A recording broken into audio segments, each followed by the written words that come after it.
You are listening to Alex Nanlohi Podcast, to know the Lord and to make Him known.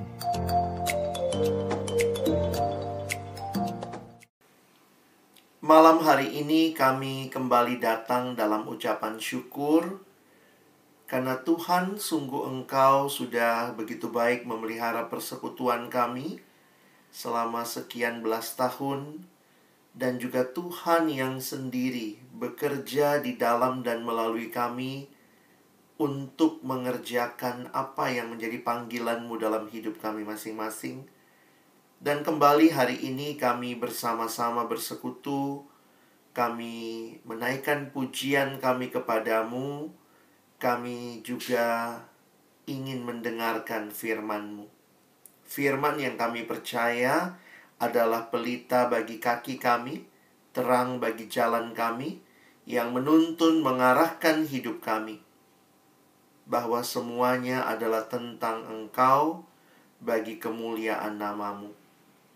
Waktu ke depan kami persembahkan ke dalam tangan pengasihan-Mu, Tuhan yang memimpin hamba-Mu yang menyampaikan, setiap kami yang mendengar, dan juga nanti dalam sharing satu sama lain boleh saling meneguhkan, saling menguatkan. Dalam nama Tuhan Yesus, Sang Firman yang hidup, kami menyerahkan pemberitaan firman-Mu. Amin. Shalom teman-teman, selamat malam. Bersyukur kita bisa ketemu lagi secara virtual. Dan kita nggak janjian tema khusus amat gitu ya. Makanya Kak Alex juga siapin satu bagian firman dalam tema ini ya, The King in a Manger, Sang Raja di palungan. Tentu ini kayaknya nggak klop gitu ya. Kalau king harusnya lahirnya di tempat yang nyaman, harusnya ya di king size bed gitu ya. Tapi kita melihat Natal bicara tentang Sang Raja di dalam palungan. Ini bukan hal yang baru buat kita. Tentunya kita sudah tahu, tapi menghayatinya saya pikir yang perlu terus-menerus kita disegarkan bagi hidup kita. Menghayati bahwa Yesus yang mulia, Dia datang dengan sangat hina, agar kita manusia yang hina karena sudah jatuh dalam dosa, kita bisa jadi mulia di dalam Dia. Tidak bisa kita bayangkan dengan pikiran kita yang terbatas, Allah menjadi manusia. Seorang teolog bernama Marva Dawn, dia mencoba mengajak kita berpikir tentang apa artinya Sang Pencipta jadi ciptaan. Realitanya memang tidak mudah kita mengerti dengan pikiran kita yang sangat terbatas. Itu bayangkan seperti ini ya. Pencipta jadi ciptaan itu dia mencoba menggambarkan gini. Bisakah saudara membayangkan bahwa seorang pembuat sepatu jadi sepatu? Nah, itu gambarannya. Pencipta jadi ciptaan. Tentu sulit bagi kita untuk mengerti dengan tuntas, tapi yang kita tahu bahwa Yesus melakukan itu bagi kita supaya kita yang begitu hina boleh mengalami kehidupan di dalam Dia. Ada beberapa ayat yang Kak Alex ingin kita baca malam ini. Yang pertama dari Lukas pasal 2 ayat 12 ya. Lukas pasal 2 ayat 12. Kita tahu bahwa ketika malaikat nampak atau tampak kepada para gembala, maka kita melihat para gembala itu ketakutan. Lalu kalimat malaikat, "Jangan takut, sebab sesungguhnya aku memberitakan kepadamu kesukaan besar bagi seluruh bangsa." Ya, itu menarik sekali melihat istilah yang digunakan, good news of great joy for all the people. Lalu nanti dilanjutkan di ayat 12. Nah, ini ayatnya. "Dan inilah tandanya bagimu. Kamu akan menjumpai seorang bayi dibungkus dengan lampin dan terbaring di dalam palungan." Jadi jelas palungan bicara tempat makannya ternak. Dan itu adalah satu tanda bahwa yang kamu akan cari, jadi kalau ingat gembala akhirnya mencari gitu ya, menemukan bahwa sang bayi dibungkus dengan lampin dan terbaring di dalam palungan. Jadi realitanya Yesus adalah bayi yang kecil dibungkus dengan lampin. Dia bukan bayi yang aneh gitu ya. Ya seperti bayi pada layaknya waktu itu dibungkus dengan lampin dan terbaring dikatakan di dalam palungan. Nah, tetapi dalam realita yang sama kita juga melihat bahwa ada cerita tentang orang Majus, ya.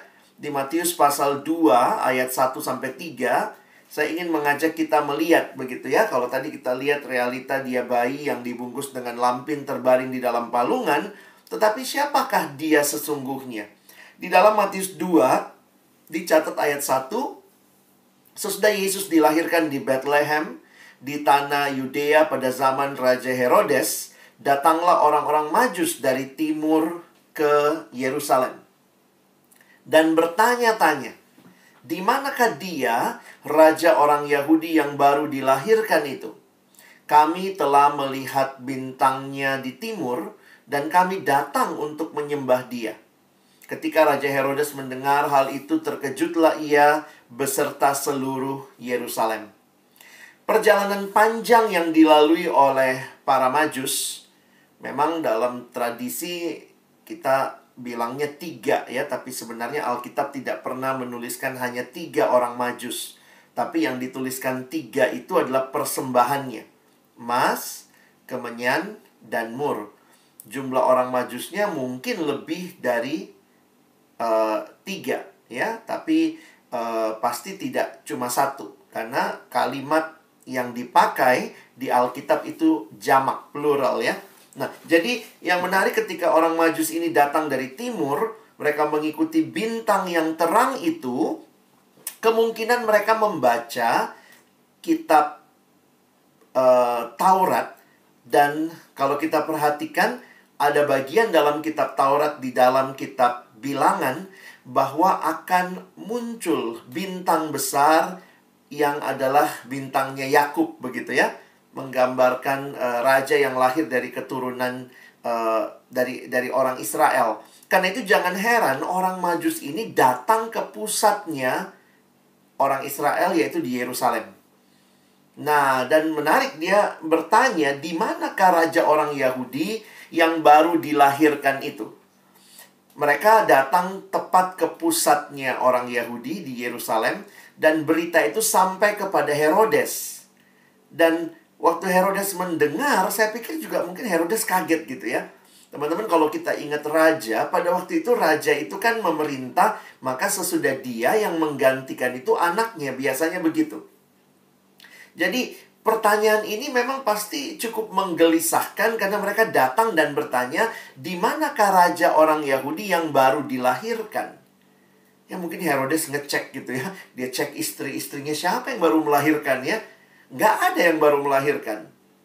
Jadi ini jadi berita yang menarik karena di dalam ayat yang ketiga tadi ditulis, ketika Raja Herodes mendengar hal itu, terkejutlah ia beserta seluruh Yerusalem. Ini kalau bayangannya nonton film Walt Disney ya, satu kota semua itu duk gitu ya. Dia terkejut begitu. Nah, apa yang dikatakan dengan terkejut itu di dalam pengertiannya bisa dapat berarti gelisah, khawatir, terganggu. Nah, mungkin ini jadi menarik untuk kita coba lihat sedikit latar belakangnya ya. Nah, Alex malam ini mau angkat sedikit latar belakangnya. Kenapa Herodes begitu gelisah, begitu khawatir, begitu terganggu? Sedikit sejarah tentang Raja Herodes. Pada masa pemerintahan Herodes ini yang panjang, dinodai dengan lumuran darah. Kerajaan Romawi menjadikannya raja orang Yahudi, tetapi itu hanya sebagai raja boneka. Jadi menarik, waktu itu Roma sedang menjajah Israel. Nah, lalu mereka mengangkat raja boneka yang mereka sebut raja orang Yahudi, tetapi sebenarnya Herodes ini orang asing. Bapaknya seorang Edom dan ibunya seorang putri raja Arab. Jadi Herodes sama sekali bukan orang Yahudi dan dia tidak punya hak sebenarnya atas tahtanya sebagai raja orang Yahudi. Nah, akibatnya apa? Yang menarik, sejarah mencatat tahta Herodes ini sangat goyah. Herodes hidup dalam ketakutan terhadap pesaing-pesaingnya. Dia menderita paranoia berat. Jadi dia orang yang sangat paranoid begitu ya. Jika ia melihat orang yang dianggap atau dicurigai sebagai pesaingnya, orang itu segera dihabisinya. Wah, ini raja yang sangat-sangat luar biasa kejam. Sejarah mencatat dia membunuh istrinya, Mariana, ibunya, Alexandra.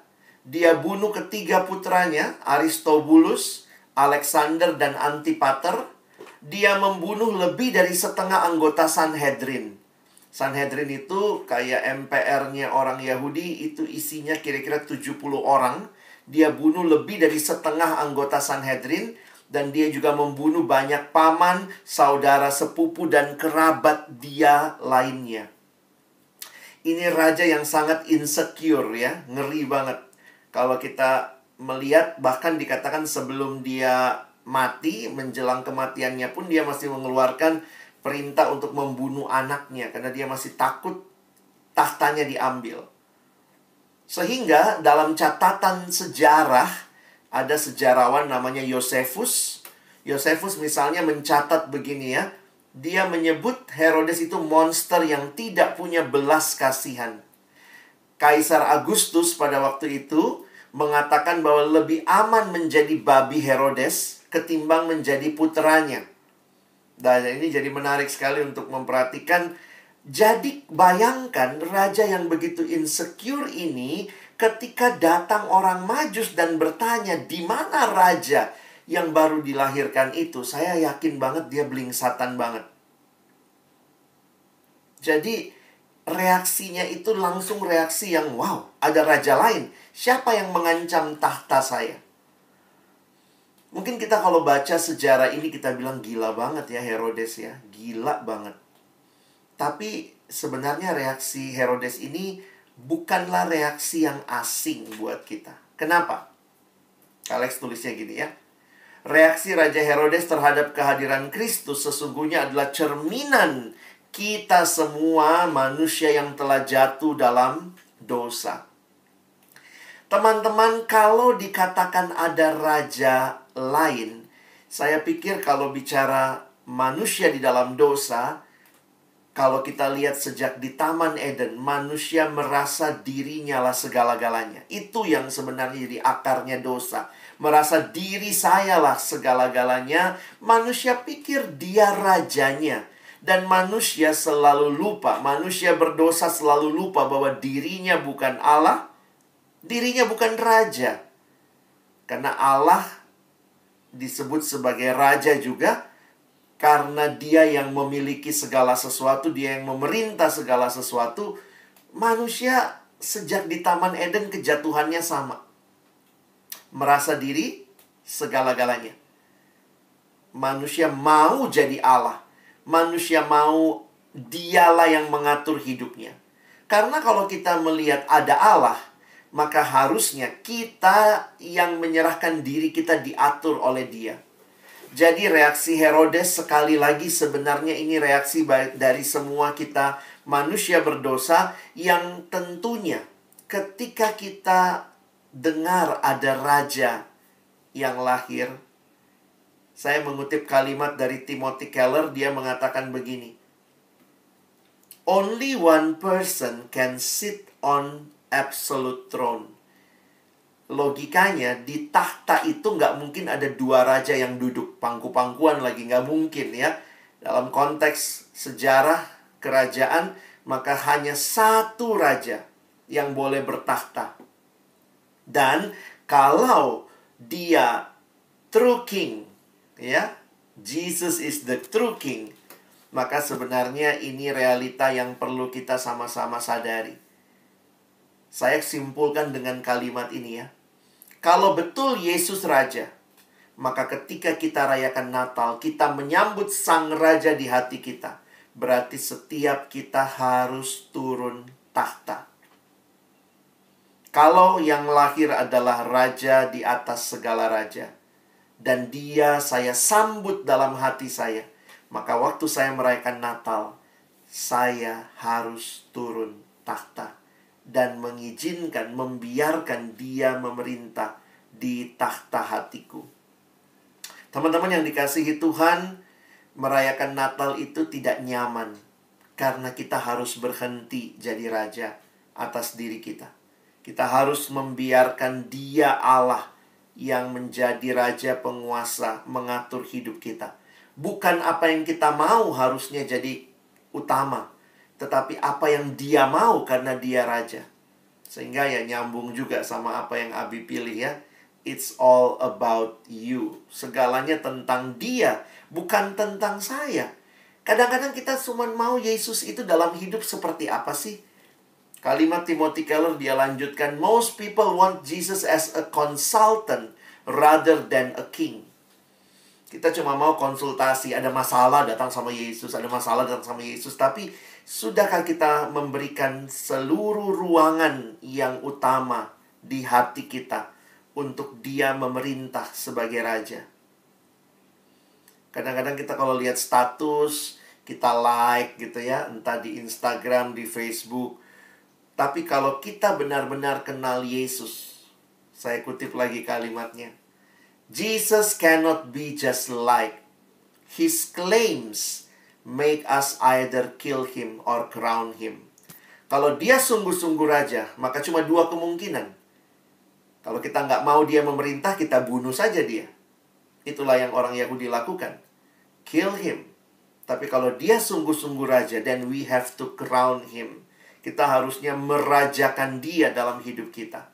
Sehingga pertanyaan penting dalam Natal tahun ini bagi kita. Is God the King of your life? Is Jesus the King of your life? Dan kalau sungguh-sungguh dia raja, dia segalanya buat hidup kita, maka mari bawa seluruh hidup kita bagi sang raja. Hidup kita jadikanlah sebagai sebuah persembahan bagi sang raja. Kenapa? Karena sang raja itu, dia tidak hanya datang memerintah. 2000 tahun yang lalu dia datang sebagai bayi kecil di malam Natal. Tapi dia tidak tinggal kecil terus.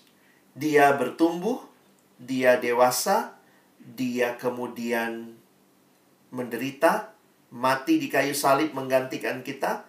Dia bangkit, dia naik ke surga, dan dia janji akan datang kali yang kedua. Sehingga kalau kita melihat apa yang sang raja ini lakukan, dia bukan raja yang tinggal jauh di sana, tapi dia peduli dengan pergumulan kita. Dia raja yang menyerahkan dirinya bagi kita. Kalau raja seperti itu yang kita terima dalam hidup kita, raja yang rela menyerahkan seluruh hidupnya bagi engkau dan saya, maka maukah kita juga mempersembahkan seluruh hidup kita bagi sang raja? Kadang-kadang kalau dengar kata raja, kita agak terganggu. Karena apa? Kita hidup di alam demokrasi. Raja itu langsung bayangan kita pasti maunya memerintah, otoriter, seenaknya. Tanah orang diambil. Banyak raja dunia ambil yang bukan miliknya. Tapi raja surgawi ini yang datang, dia raja yang memberi, bahkan memberi seluruh hidupnya. Sehingga mengalami Natal, harusnya kita juga berkata, Tuhan, sekarang hidupku sebagai hadiah yang kupersembahkan kepadamu, yang engkau telah terlebih dahulu mempersembahkan segala sesuatu bagiku. Kiranya renungan ini menolong teman-teman masuk dalam Natal kembali tahun ini dengan sungguh-sungguh menyerahkan seluruh hidup kita, dipimpin oleh Raja yang sudah menyerahkan seluruh hidupnya bagi kita. Amin. Mari berdoa. Bapa Surgawi, terima kasih kalau kami kembali merayakan Natal. Natal berarti lahirnya Yesus Sang Raja di atas segala raja bagi hidup kami. Natal berarti kami turun tahta. Bukan lagi kami yang memerintah, tapi Engkau Tuhan. Terima kasih untuk kebenaran firman-Mu yang kembali mengingatkan kami untuk dalam hidup ini benar-benar merajakan Engkau seumur hidup kami.